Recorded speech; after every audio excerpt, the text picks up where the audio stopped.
Good afternoon and welcome to our last Hawkeye Parent and Family webinar of 2016. I can hardly believe that the year is coming to a close. My name is Danielle Martinez and I work in the Office of Academic Support and Retention and will be the moderator for today's webinar. If you're unfamiliar with the series, they're hosted on the first Friday of each month from noon to 1, and we hope that we provide you with some up-to-date information that might apply to your students' transition and experience at the University of Iowa. We know that parent and family members play a vital role in student success, and we hope these webinars provide a platform for us to provide you with resources that help you and to support your student and their success. If you can't attend the live webinar, that's okay. We record them and we post them later both on our website and on YouTube. And so for more information, future topics, or to sign up for the webinars, please visit us at parents.uiowa.edu and click on the Resources tab. Each webinar has a short presentation and then a question and answer portion where you can get your questions answered by our campus experts. So today's webinar is Homeward Bound, Managing the Winter Break Transition. So we know as your student comes home from winter break, it might feel a little bit different and surely much longer than fall break. So I'm so excited because we have one of my favorite people on campus as our expert and presenter. So Maureen Schaefer is a Senior Associate Director in the Academic Advising Center, and she is probably one of the most knowledgeable about campus resources and student transitions, and particularly academic advising. So without further ado, I'll let Maureen take it from here. Well, thank you, Danielle. I'm happy to be with you today to talk about this exciting next step for your family when your student comes home after their first semester of college. Some of you may have a reference point for this if you experienced it yourself, or if you have older children who have been through this previously. But I'm sure that some of you may be experiencing this for the first time and might like some information and suggestions. So during our time together today, we'll talk about a few different aspects of the transition home. First, we'll address what it's like for them to transition back into being part of the family. And we'll talk about what is involved in looking back on the fall semester and how things work in particular with grades. I'll offer some tips on how you can help your student make the most of their time during winter break, as well as how to plan for spring. And of course, at the end, as Danielle mentioned, we can address any questions that you have that I didn't mention. So let's start by talking about their transition back into being a member of the family living at home. If your student came home for Thanksgiving, you likely got a little taste of what that's like to have them back under your roof again. You've both gotten used to not living together for the last 16 weeks, so it might take a little bit of time to get used to again. Some suggestions for working through this transition include, first of all, understanding where they're coming from. 16 weeks ago, they experienced this newfound freedom in being able to plan their own day, including going to bed when they want, get up what they want. They're used to following their own schedule, as well as living with other people who share similar schedules, most often staying up late, taking naps during the day, sometimes doing things at hours that for most adults would seem a little odd. I'm sure you may be like me, and the thought of going out for the night at 10:30 seems a little crazy now, but it's normal for them. So instead of waiting for misunderstandings or issues to occur, it's helpful to set some expectations for their time at home. It's okay to acknowledge with them that while they're on break, you still likely have to go to work every day, and if they have younger siblings, they may still be in school part of the time. So it's important to talk about what's okay and what is not so that they know that in advance. Open communication is so important to ensure that there are no misunderstandings. It can also be good to have a conversation early on about their goals or expectations for winter break, as well as your goals for them. Winter break can get long for some students if they're not working, and I'll talk a little later about some suggestions for things that they can do during their time over winter break. But before we do that, let's talk about the state of mind they will be in when you first see them. Some students had a great fall semester, and based on your experience with them at Thanksgiving break, you probably have a sense of where your student's mood was, at least at that point in time. But some students certainly transition well. They're preparing for finals, and they're really feeling pretty good about college life overall. Other students may have had a rough transition. They've maybe had a bumpy adjustment to college level academics and have finished finals feeling not so great. Either way, it's all normal, and we want to prepare you to help them. The big question parents often have is, how can I help? No matter how their semester went, you really can engage them in a conversation to help them make sense of their experience. So if the semester went well, you might ask some questions about why they think it went well. Some questions to ask include, what did you do well? How did you keep up with your classes? What will you do again in spring? What might you change for spring? And a little bit about how they got involved outside of class at the University of Iowa. The reason I came up with these questions is that I found that students who have done well often don't think about the behaviors that have contributed to them doing well. And your questions will help them process this experience a little more and encourage them to continue with the positive behaviors in the spring. But even students who did do well in the fall can identify what they have learned and how they might do things differently in the spring. Just this morning, I talked with a student who has had a smooth transition to the university, but talked about some changes she'll make for spring. The first thing she pointed out to me when I asked her about what she'll change is she said that she will not take notes in her class on the computer in the spring. She now knows that her laptop is too distracting during lectures because when she receives a text, it pops up on her computer, and she was able to articulate that even a brief distraction during lecture affects her attention. And so she knows going into the spring she's coming back with a lot of paper so she can handwrite her notes. So it was a good conversation that we were able to have about that. So hopefully those questions will help you to engage your student in conversation about what they want to do differently. And also, if they did really well, be sure to congratulate them on doing well in the fall. Students certainly appreciate that positive feedback from their parents. Unfortunately, not everyone has a smooth transition to college, so some students certainly will come home a bit discouraged, and helping these students process their experience can be extremely beneficial to them as well. The questions that may be helpful in this circumstance include, first of all, what did go well? And this is a nice way to focus a little on the positive and acknowledge that they did do some things well, even if they weren't pleased with their overall transition. What did you do that worked? Another good question to help them really realize that their behavior has a direct correlation to how things go. Certainly they can point to a few things they did this fall that worked well for them, and it can be a good reminder for them to focus on those behaviors and to continue doing those behaviors in the spring. Sometimes we find that students did some things well, they just didn't do them enough to have a significant impact on their grades, and spring can be a fresh start. A question I love is, if you had September to do over again, what would you do differently? This question acknowledges that they have 16 weeks of experience under their belt, and they likely know what they need to do next time to improve. September is a crucial month in the fall, and it's early enough that students aren't feeling the pressure of exams or papers quite yet, but what we find is that students often regret not working harder in September to set themselves up for success in October and November. The same thing will happen in spring, and we want them to think about what they want to make sure they do in February to set themselves up for success in March and April. Another great question is, what do you think it would have taken in your classes to get an A or a B? This question allows them to think about their behaviors and how they compare to other students in the class. What do A students do? Chances are they may know someone who did get a better grade than they did, and they may have a sense for how that particular student studied in the class. If not, suggesting that they think about this can be helpful. It can even be a good starting point for a conversation with a professor or TA in the spring when they go to office hours, that they could ask the professor, what do students who get an A in your class typically do to set themselves up for success?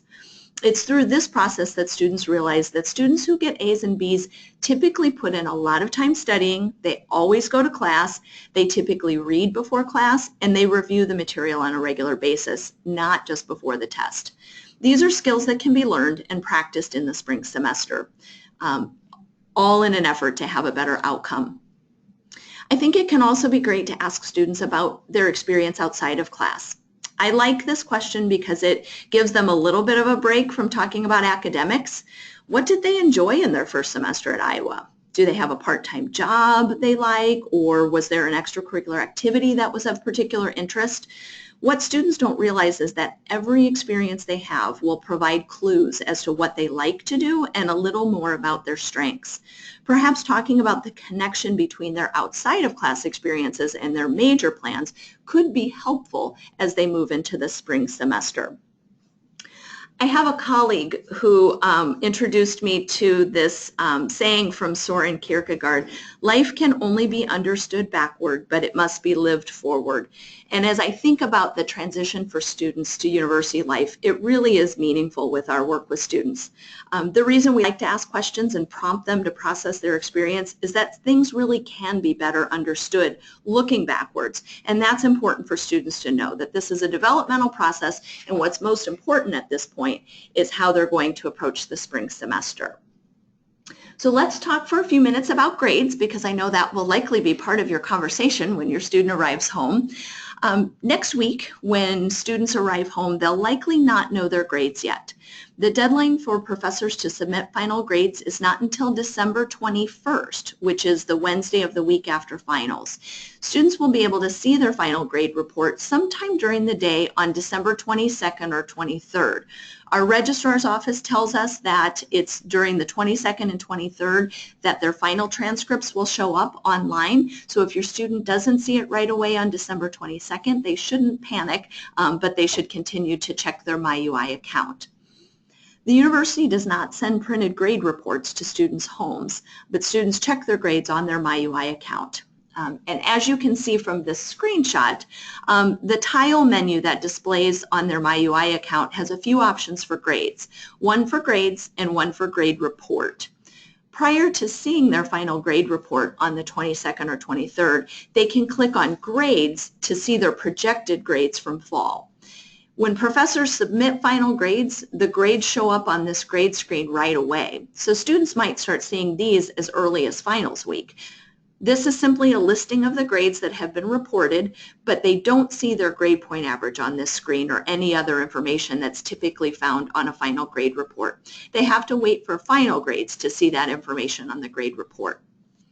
I did want to mention a few things that could be noted on transcripts depending on how a student's grades turn out in the fall. Grading policies do vary by college. What I'm sharing now is for the College of Liberal Arts and Sciences, but if your student's in a different college, they'll need to inquire about the policies in their college. First, we have the Dean's List. Students in the College of Liberal Arts and Sciences who earn a 3.5 or higher on 12 or more graded University of Iowa hours will have a Dean's List notation on their transcript. That's obviously a great moment when students realize they have that notation, and it's quite an accomplishment. On the other hand, we have academic probation.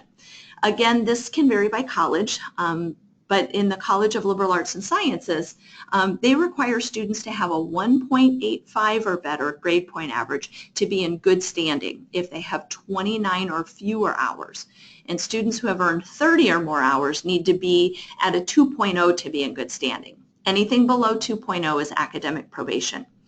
We've been told that these two notifications may not be on their grade report right away when students' grades are posted, so students who think they could be in the range of one of these categories should check their grade report again the week after grades are posted to see if one of those notations will show up. Academic probation in most colleges means that they have one semester to raise their grades to good standing, and if they don't, then they are up for dismissal from the university. We, of course, don't want this to happen to students in terms of being on probation, but sometimes it does. And when it does, we really want to provide students with support so that they can get back on track in the spring. So I want to spend a few moments talking about what the university does to support struggling students. Students who had a rough academic transition in the fall semester will receive outreach from us regarding some of the options that we have in the spring for them. Students in the College of Liberal Arts and Sciences who are on academic probation will be invited to a spring success meeting that we hold in the first few days of the spring semester. And at these meetings, we'll talk with students about what probation is, how they can get off of probation, ways that they can set themselves up for success with their spring schedule, and then we talk about the various resources available on campus to help support them. They will get a letter mailed to their home address and an email to let them know about attending one of these meetings. We also offer a course called the College Success Seminar for students first-year students who have a GPA below a 2.2. And this elective course focuses on getting students back on track academically. We'll cover things like organizational skills, time management, goal setting, and study skills, among other topics. Again, eligible students will receive a letter to their home address telling them about this class and how to enroll. Students who are advised at the Academic Advising Center will also hear from their advisor over winter break if the advisor has concerns about their spring schedule. So please encourage your student to read their university email over break so they don't miss any important messages. Sometimes our outreach is to encourage them to take advantage of opportunities like the College Success Seminar, and other times we're offering advice for their spring schedule. For example, if a student earned a D or F in a class in a subject where they're taking the next level class in the spring, we might recommend that they retake the first level. This is called a second grade only option and allows them to take the course again and have the second grade calculated into their GPA and the first one taken out. The first grade always shows up on their transcript, but it can make a substantial difference in their GPA. And advisors will talk with students about resources on campus that students can utilize in the spring. So let's talk a little bit about this, the spring schedule and how that sets them up for success in the spring. The choices that they make for their spring classes can be so important in predicting how the semester will go for them. As you probably know, students registered for classes before Thanksgiving break. They may have gotten the schedule they want, or they may still view their schedule as a work in progress. My UI is where students register and make changes to their schedule. It's not uncommon for students to continue to check My UI over winter break and make some tweaks to their schedule. Courses on My UI are continually changing due to students changing their schedules, and sometimes departments will add seats in classes where they're at capacity. I always tell students to keep checking, and there's a good chance that they will get what they want if they keep working at it over break. If your student changes their mind on what classes they want to take, we always recommend that they check in with their advisor about those changes to make sure that if it's different from what the advisor approved in November, that they're still getting the best advice possible. Moving on from grades, I want to talk a little bit about how your student can make the most of their winter break in relation to their long-term academic and career goals. Some students work over break, and that can help the time go by faster. Many students tell us that 4 weeks is a long time and they can get a little bored. If they have some time over break, they might consider doing some things related to major and career options or exploration. It's not uncommon for students to be exploring a number of things right now. Some students who came in with declared majors may be considering other options now, either a change of major or adding a second major, or even looking into a minor or certificate program. Open majors may still be in the midst of exploration, and winter break offers a nice opportunity to do some exploring and even getting some experience related to the world of work. There are plenty of things that they can do to explore through university websites, in particular the ones I have on the screen here. The first link to the general catalog is probably the best place to give them a sense of everything that the university offers. The Advising Center and Career Center websites will also help with exploration if they haven't looked through those previously. Now that they have a semester under their belt, it might be nice to revisit this. Make sure they're in the right major, think about the things that they can do with their elective hours, such as pursuing a minor and certificate, and just making sure that they know about all of the options that exist at the university. Students can also gain some real-world experience by doing a job shadow or volunteering over break. A job shadow can be arranged by contacting a place of employment that they're interested in. This certainly can be easier if they know someone there, but that doesn't have to be the case. Job shadows vary in time. Sometimes students do them ranging from a number of hours to a full day. Either way, it's really helpful for them to see the environment they might consider working in after college. And another benefit is that they can make a connection to a person who's working in the field they're considering. Volunteering can also be a great way for students to get some exposure to something related to their major or career interests. Students considering a career in teaching could volunteer in a school. Students interested in healthcare might volunteer at a hospital or medical clinic. Your community likely offers some options and can give students a chance to think about what they might want to do after graduation. We also encourage students to ask questions ask questions to adults who they encounter over winter break. Sometimes when I talk to students who are uncertain about their major, they indicate that they kind of dread going home for Thanksgiving and winter break because they know that every adult they see will say, "How's college? What's your major? What are you going to do after graduation?" And so I often encourage students to turn those questions around and ask questions of the adults. Most young people really aren't used to asking adults about their jobs, but they really can learn so much if they do. So encourage them to ask relatives, neighbors, friends, parents, ask them about their background and how they got to where they are currently. Through these conversations, students often realize that most people's paths are not linear, and quite often people continue to learn about themselves even after college graduation and through their first few jobs. Closer to the end of winter break, it can be good to talk with students about their return to school and their goals for the spring semester.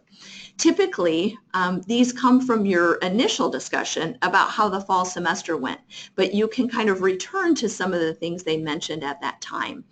Processing their fall semester really helps to give them a sense for what they want to accomplish in spring, and some of their goals may have to do with study skills, time management, and it can be helpful to discuss what they're going to do differently in the spring. Spring's also a time to get more involved on campus for those who did not get very involved in the fall. They can explore our Center for Student Involvement and Leadership website over break to explore all of the great student organizations and opportunities at Iowa. The main goal with asking these questions about the spring semester is to encourage your student to be intentional when they return to campus. If there's something that didn't go quite as well as they liked in the fall, try to help them figure out what they can do in spring to make it better. We want them to really make the most of the spring because every semester is important to their overall growth and development. And before you know it, they'll be returning for their sophomore year. So before I turn it back to Danielle for questions, I want to make sure that you know that university offices are open over winter break. Students get a nice month off. But we're here with just a few days off for the holidays. So if you or your student has questions about their grades, classes, or plans for spring, please don't hesitate to contact us. In my office at the Academic Advising Center, many advisors do take some time off over break, but students can always check our online scheduling system or call the office to find out their advisor's availability. And there's always someone in the office to answer questions if a student's advisor is out at the time that they want to talk with someone. So we definitely want students to know that we're available and they don't have to wait to have some of those conversations until they return in January.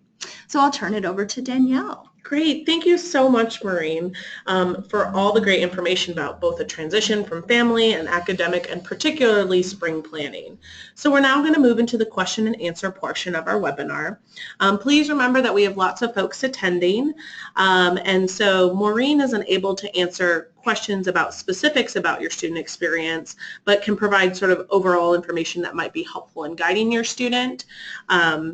And so if we're unable to get your question answered during our webinar, we'll follow up with you via email to make sure that we answer all the questions today.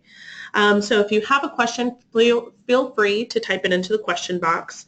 I'll read it aloud so all the folks on the webinar today can understand what we're asking about, and then Maureen will answer.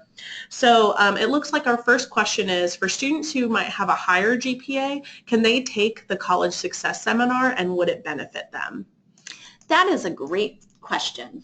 And the answer is no, that the eligibility to take the College Success Seminar is based on their grade point average, and we send information to eligible students, and that is students who fall below a 2.2 GPA.